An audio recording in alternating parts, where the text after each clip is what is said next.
As we bring this story to a close, it's time to connect the threads that weave through generations. We've been exploring a set of principles, a kind of 10 commandments for a people newly freed. But these weren't commandments etched in stone, handed down from a mountaintop. They were a living blueprint for survival, forged in the crucible of newfound, fragile freedom. They were never meant to stand alone as mere words on a page.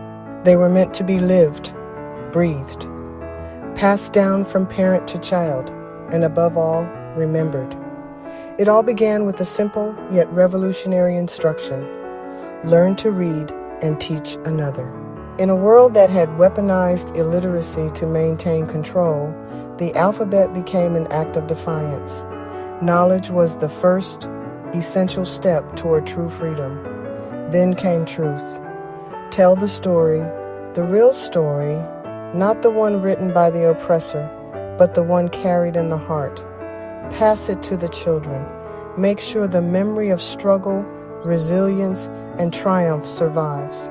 This was the sacred duty of remembrance. Then, the foundation for the future, land. Buy land when you can. It was more than just soil.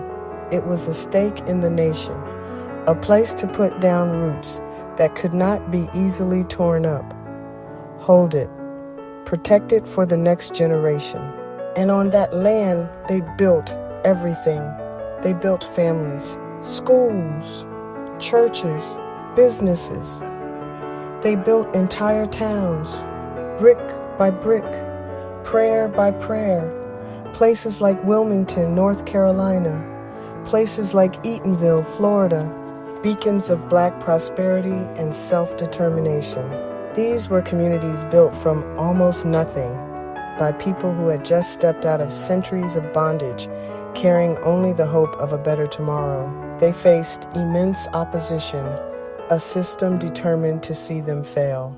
And yet, they kept building anyway.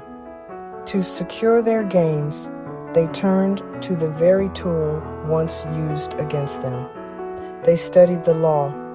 They organized. They registered to vote. They stood together because they understood something early, a lesson learned through bitter experience. What was built with such sacrifice would have to be protected with even greater courage. The fight for freedom didn't end with emancipation. It had only just begun. Before we move forward, there are 2 commandments left. Everything we talked about: learning to read, building families, holding land, telling the truth was leading here. Because once communities were built, they had to stand together to protect them.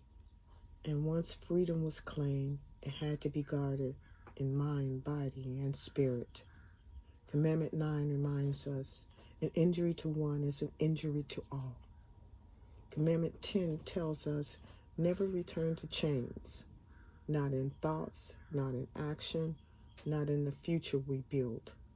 The final commandment connects everything that came before, and they lead us into what comes next. I'm Rondia Coffer, from Chains to Change. Please subscribe and hit that like button. We could surely need your help. Thank you very much.